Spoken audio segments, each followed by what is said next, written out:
ये तो क्या है, मुक्ति कन्या का कर ग्रहण करने के लिए शुल्क है। कन्या का हाथ का ग्रहण बिना शुल्क के नहीं होता है। तो कह रहे भाई तो आपके लिए शुल्क है। कौन सी कन्या को? मुक्ति रूपी कन्या का कर ग्रहण करने के लिए। ऐसे एक जगह नहीं अनेकों जगह कहा है। एक ही भाव स्रोत में आचार्य कहते हैं, शुद्धे ज्ञाने शुचि चरिते। यदि आपका शुद्ध ज्ञान है, चारित्र आपका पवित्र है, फिर भी यदि आपके अंतरंग में भक्ति नहीं है, कौन सी भक्ति? निष्प्रय भक्ति, निष्कांक्ष भक्ति, जिसमें किसी तरह की कोई कांक्षा नहीं हो, तो आप मुक्ति द्वार पर लगे हुए ताले को उद्घाटित नहीं कर सकते हैं। यह भक्ति आपके लिए मोक्ष द्वार पर लगे ताले को चाबी के समान है, ताली के समान है। वह जिस ताली के बिना ताला नहीं खुलता, इसी तरह से बिना भक्ति के मुक्ति नहीं मिलती। किंतु वह भक्ति युक्ति पूर्वक हो। जब भक्ति हमारी युक्ति पूर्वक होती है, अंध भक्ति ना हो, अंध श्रद्धा ना हो, यदवा तदवा श्रद्धा ना हो हमारी, वह हमारी भक्ति युक्ति पूर्वक हो। जब सम्यक युक्ति पूर्वक की गई भक्ति निश्चित है हमें मुक्ति की दाता होती है। तो आप लोग भक्ति में किसके माध्यम से कर रहे हैं? ये विधान तो एक माध्यम है, परंतु आपके अंतरंग परिणामों की भक्ति है। विधान के माध्यम से उन शब्दों को सुन करके भी हमारे मन में वैसी भावना जागृत होती है। तो विधान एक माध्यम है आपके लिए, और इस माध्यम से आप भगवान महावीर स्वामी की अर्चना कर रहे हैं। यह अर्चना किस लिए है? वंदे तद्गुण लब्ध है। ये भगवान, जो गुण आपने प्राप्त किए हैं, मैं भी उन गुणों के लिए प्राप्त करूं। जो आपके गुण मेरे में नहीं आएंगे ये ठीक है, किंतु जिन गुणों को आपने प्राप्त किया है वैसे गुण मेरे में भी विद्यमान है। मैं भी उन गुणों को प्राप्त करना चाहता हूँ, परंतु जैसे दर्पण में देख करके हमें अपने चेहरे का ज्ञान होता है, इसलिए मैं आपके दर्शन करके अपने निज के दर्शन करना चाहता हूँ, और निज के दर्शन करके हम अपने उन गुणों को पहचाने आज, और उनको पहचान करके मैं भी एक भावना भाता हूँ कि हे भगवान, कब ऐसी शक्ति मेरे में भी हो कि मैं भी अपने गुणों को जिस तरह आपने प्रगटा लिया, मैं भी अपने उन गुणों को प्रगटा लूं। इसी बीच में एक मन में भावना बनी, रात को ही मन में विचार आया कि भक्ति का एक प्रसंग चल रहा है। तो हमारे यहाँ आचार्यों ने कहा है, श्रावक के दो कर्तव्य कहे, दानम पूजा मुखम, सावय धर्मो न सावया तेढ़वेणा। इस श्रावक के दो धर्म हैं, दान और पूजा। तो मन में एक भाव उठा कि मंदिर में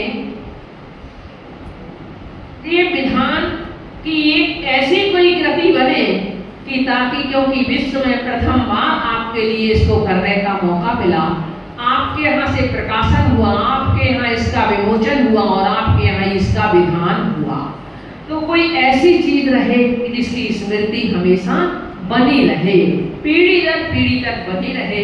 मंदिर में हमारे लिए एक कमी नजर आ रही थी, जैसा कि हम हर जगह देखते हैं।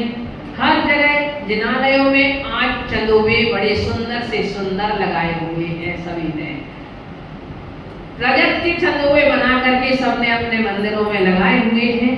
कहीं कहीं तो 3 वेदियां यदि हैं तो उन्होंने तीन वेदियों पर 3 चंदोवे लगाए हुए हैं।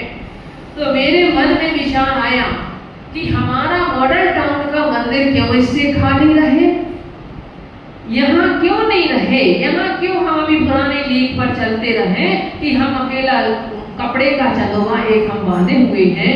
यहाँ भी कम से कम हमारे मंदिर में भी इतनी शोभा, इतनी सुसज्जा होनी चाहिए।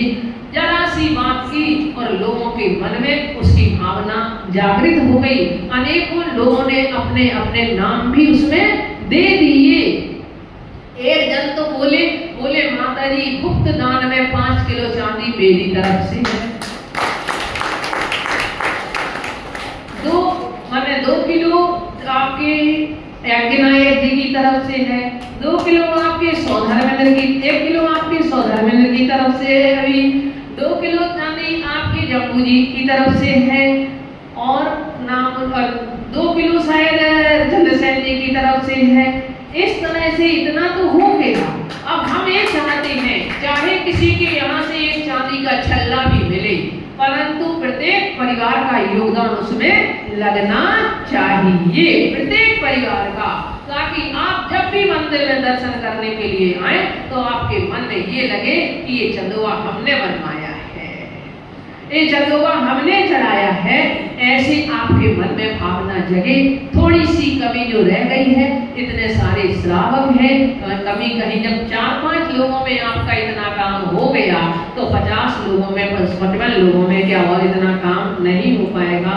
हाँ, रचना जी कह रही हैं कि 1 किलो हमारी तरफ से है। चलो, और यदि मान लो हमारा कहने का तात्पर्य ये है कि एक स्मृति भी रहेगी आपके लिए और आपके मंदिर की शोभा, क्योंकि समव शरण से ही कहा जाता है। समव शरण में नरेंद्र इसलिए अच्छी से अच्छी स्वर्गों से लाकर के संपत्ति एकत्रित करता है कि श्रावक रागी है, श्रावक को आकर्षण चाहिए। जब श्रावक को आकर्षण मिलता है तो वो वहीं जाता है। आप सोने से भगवान तो अकेले वैसे भी विराजमान हो सकते हैं, किंतु नहीं, समव शरण होने, केवल ज्ञान होने के बाद में भगवान तो ऊपर आधार में चले जाते हैं। किंतु ये समव शरण की रचना कौन करता है, किस लिए करता है? वह कुबेर उन श्रावकों के लिए ही करता है, वह प्रभु की प्रभावना करने के लिए करता है, धर्म की प्रभावना के लिए करता है, तीर्थंकर प्रभु का यशोगान करने के लिए करता है। स्वर्गों से देवों की पंक्तियां आ जाती हैं और वह जिससे जो काम जिसका होता है, यहाँ तक कि जमीन की शुद्धि आदि करने का काम भी वह देव लोग करते हैं कि आने वाले श्रावकों के लिए कंकड़ ना चुभे, कहीं कांटे ना रहे, ऐसी भावनाएं वहां जाकर के लोगों की हो जाती हैं। तो ये कहाँ है? यदि मंदिर में आकर के आप झाड़ू भी लगा दोगे तो आपके लिए पुण्य का निमित्त बनेगी, और यदि आपने घर में एक झाड़ू लगाई है तो वह आपके लिए कोई पुण्य का निमित्त नहीं है। यदि वहां आपने कहीं जीवों की किसी की हिंसा हो गई, एक चींटी की भी हिंसा हो गई, तो आपने लेकर के पाप कर्म का बंध कर लिया। आपने बर्तन लेकर के आपने यदि मंदिर में बर्तन भी साफ कर दिए तो आपने उसमें जिन लोगों ने पूजा की उन लोगों की पूजा में आपने सहयोग कर दिया। आपने चाहे पूजा ना की हो तो भी आपको उसको पूजन का पुण्य लग गया। और यदि हम सोचें कि हमारी चौकी पे हम तो जाके बैठ जाएं और बैठ करके वहीं हमें पंडित पुजारी या कोई आकर के हमें किताब दे जाए, हमें द्रव्य की थाली दे जाए, हमारे लिए माला दे जाए, हमारे लिए सब कुछ चीज वही रख दे, तो आपने अपना कितना % पुण्य कम कर दिया। अपना पुण्य आपने दूसरों के लिए वितरित कर दिया, आपने दूसरे को दे दिया। वो किताब उठा रहा है, द्रव्य की थाली तैयार कर रहा है, उसमें किसी जीवों की हिंसा भी हो सकती है। आप उठाओगे रखोगे, चीज तो देख करके उठाओगे रखोगे, आप द्रव्य बनाओगे तो देख करके शुद्धि पूर्वक बनाओगे, किंतु सामने वाले ने कैसे बनाई हुई है, उसमें यदि अशुद्धि हुई है, उसमें यदि अविवेक हुआ है तो उसका पाप आपके लिए लगेगा।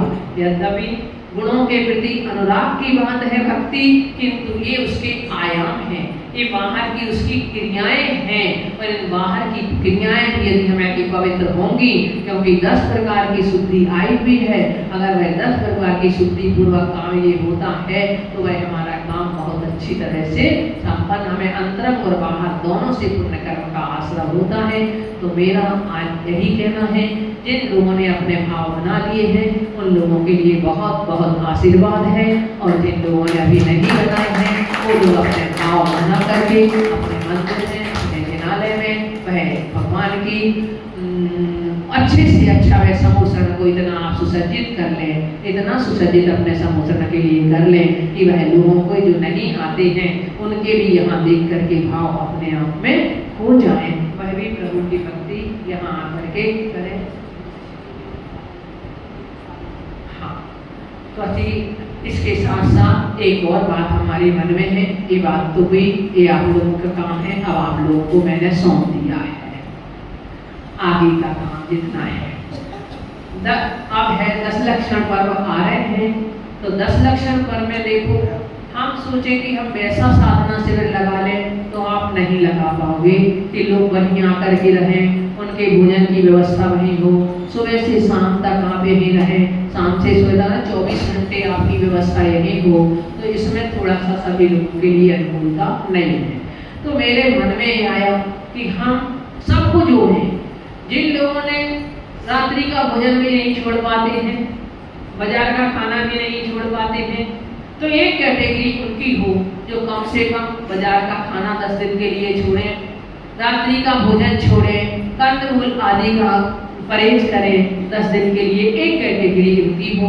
और जो लोग ये नियम पालन करते हैं वो थोड़ा उससे और आगे बढ़े। अगर कोई 10 बार भोजन करता है, 10 बार मुंह जूठा करता है श्रावक, वो कम से कम एक नियम कि हम चलो 2 बार, यदि 2 बार, 1 बार चल जाता है तो बहुत अच्छी बात है, यदि 1 बार नहीं चलता है तो कम से कम 2 बार भोजन का, पानी का अपना अपना नियम, अपना अपना संयम अपना बना ले। तो इस तरह से हमारी भावना है कि उसके लिए आप भी 10 दिन साधना करके देखो। कुछ नियमों के पर्चे इसलिए आपके लिए आगे वितरित किए जाएंगे। जो जो भी उन नियमों का पालन जितना में कर सकेंगे वो हमारे शिविर में, उन्हें प्रतिदिन प्रवचन वगैरह में उपस्थित होना, पूजा करना, ये परंतु सबके लिए जरूरी होगा। नियमों के अनुसार, त्याग के अनुसार थोड़ी कैटेगरी अलग अलग कर दी जाएगी, किंतु पूजन करना, प्रवचन आदि सुनना ये उनके लिए आवश्यक होगा। तो आप सभी आगे इस विधान के बारे में 10 लक्षण की भी तैयारी अपनी कर लें। अभी आप भक्ति कर रहे हैं, आगे के पर्व में आपके लिए विशेष रूप से संयम की साधना करनी है। तो आप लोग 10 दिनों में एक सद श्रावक बनना सीखें कि एक श्रावक का क्या कर्तव्य होता है। 1 किलो चांदी शोभा भावेगी। मुझे आपका नाम नहीं पता भैया, इसलिए मैंने शोभा भावे का नाम दिया। जितेंद्र जैन और शोभा जैन 1 किलो चांदी उनकी तरफ से। तो और एक ये भी है कि ये चंदोवा माता जी के रहते रहते ही लगेगा और सुंदर से सुंदर बनेगा। जैसे मॉडर्न टाउन का नाम है वैसे ही वो चंदोवा ही बनेगा। 1 किलो रुचि है, विभिन्न है।